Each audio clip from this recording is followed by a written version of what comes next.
My name is Dr. Mårten Falkenberg. I'm a professor at Gothenburg University in Sweden. And my name is Joakim Nordanstig. I'm a professor of vascular surgery at the University of Gothenburg. And today we are going to talk about the SWEDEPAD 1 and the SWEDEPAD 2 trials. The reason we did the SWEDEPAD 1 and 2 trials is we wanted to investigate if drug-coated technology translates into better patient outcomes for patients with PAD. Many technologies are developed in the heart coronary arena and then transferred to peripheral treatments. And we wanted to make sure that there is a true benefit also in this population.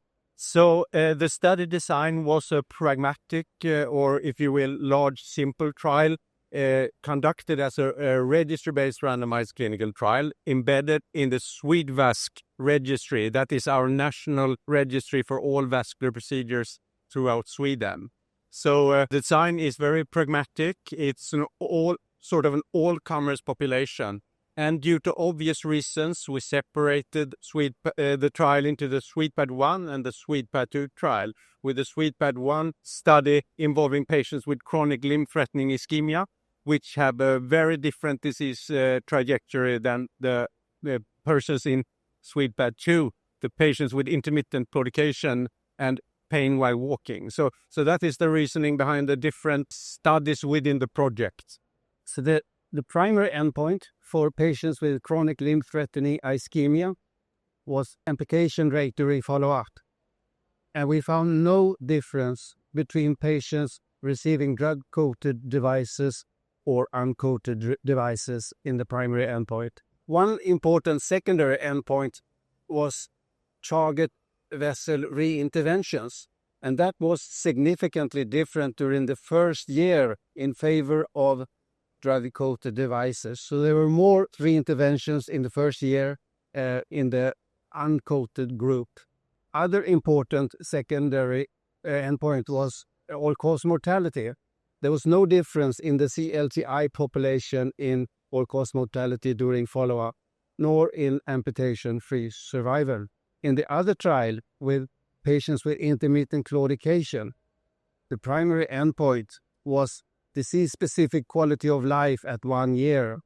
With a Vascular Call 6 questionnaire, there was no difference between the groups in quality of life at 1 year. There was no significant difference in reintervention in this group. The major other secondary endpoint, all-cause mortality, was not different during the full follow-up, but at the predefined 5-year endpoint, there was a difference in all-cause mortality, with a higher mortality in patients treated with drug-coated devices. And in our study, they were all treated with Paclitaxel-coated devices. That was the main findings of our studies. So I think the key findings and how they are should be implemented in clinical practice is that the results are very important because we know from the pivotal trials of Paclitaxel-coated devices, also in the PAD space, that they demonstrated procedural benefits, less reinterventions, but that was studies that were undertaken on very selected population with short lesion lengths, and the majority of persons involved in those trials were patients with only exercise-induced pain, like claudication patients.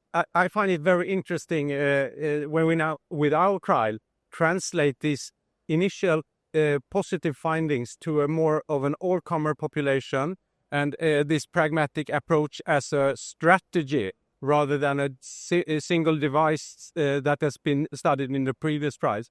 Very important, because it shows that we cannot take for granted that the results from the small pivotal trials are effective in more routine clinical situations. So I think one key take-home from our trial is that we could not expect so much patient-centered benefits from these devices, in at least when implemented as a treatment strategy across the full range of PAD patients, both within the CLTI space and in the patients with claudication. And obviously, it is a concerning finding that for patients with claudication, the mortality seemed higher among patients treated with Paclitaxel-coated devices. And this brings us a bit back to the meta-analysis in 2018, where there were raised concerns about the safety of these products for PAD applications. And it's hard to ignore that also our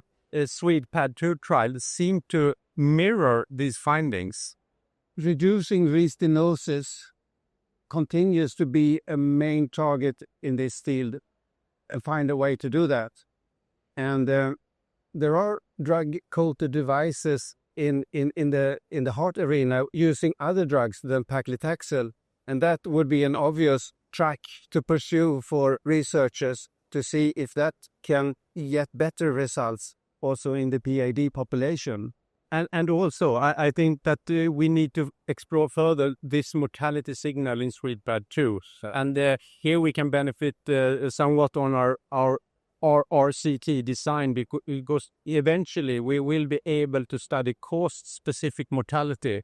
And as far as I know, this has not been possible to study before following the Paclitaxel issue with safety in 2018. So this would be a continued work for us during the next steps, where we analyze the full results of our trial data set.